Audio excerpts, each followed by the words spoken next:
লক্ষ লক্ষ চাকরিজীবীদের মনে আঘাত করে গতকাল চিরবিদায় নিলেন জাতীয় পে স্কেল। ইন্না নিল্লাহি ওয়া ইন্না ইলাইহি রাজিউন। মরণকালে তার বয়স হয়েছিল দীর্ঘ 1 বছর। প্রোপাগান্ডা এবং তর্কাতর্কি রোগে আক্রান্ত হয়ে দীর্ঘদিন ফেসবুক এবং গণমাধ্যমের আইসিইউতে ভর্তি থাকেন জাতীয় পে স্কেল।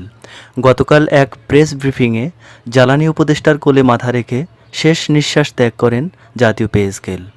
আগামী 1 সপ্তাহ ফেসবুক, টিকটক, ইউটিউব এবং পেপার পত্রিকায় ঘোরাঘুরি করার পর সংসদ ভবনের ডান পাশে দাফন করা হবে। জাতীয় পে স্কেলের মৃত্যুতে শোক প্রকাশ করেন নিম্ন গ্রেডের সরকারি কর্মচারীরা। তারা আশায় ছিলেন পে স্কেল ঘোষণা হলে দারিদ্রতা কাটিয়ে ওঠার। সে আশার ভেতরে এক বালতি ছাই এবং কাঁচা গোবর ঢেলে দিলেন জ্বালানি সহ বিভিন্ন উপদেষ্টারা। ধন্যবাদ।